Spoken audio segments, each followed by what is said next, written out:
Ça a l'air d'enregistrer. On active la caméra.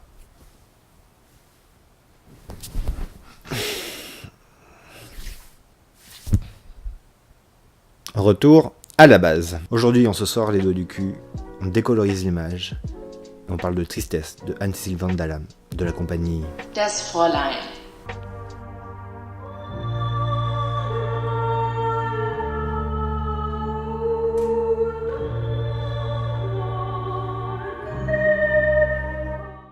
Tout d'abord, qu'est-ce que ça raconte ?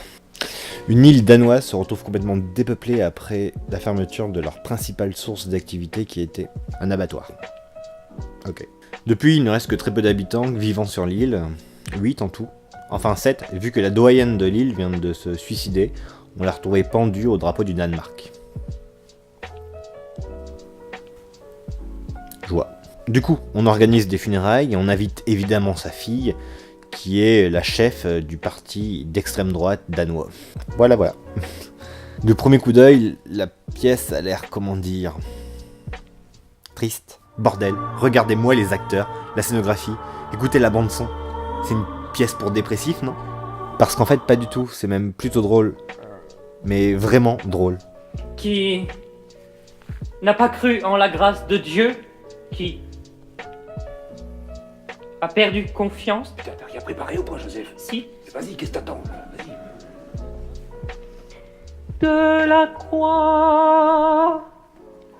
Parce qu'en fait, la pièce ne se prend pas du tout au sérieux. Il y a conscience de son esthétique un peu morose, triste, terne,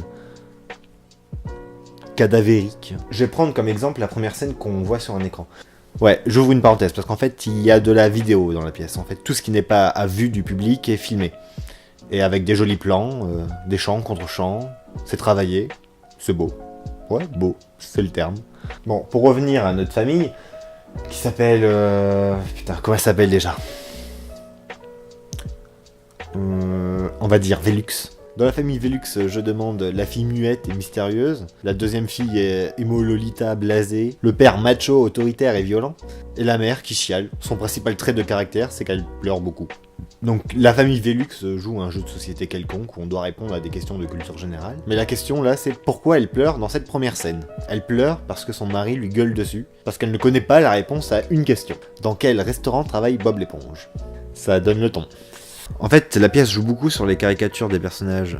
Il y a un prêtre qui est totalement fragile, qui se fait frapper par sa femme, qui croit plus vraiment en Dieu. Il y a un grand-père raciste.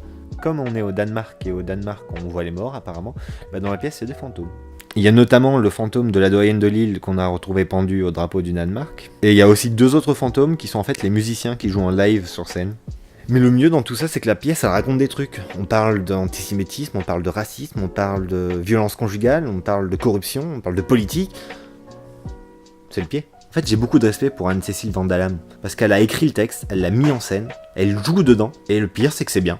Ça a vraiment été une bonne surprise, et ça serait vraiment dommage de louper cette pièce.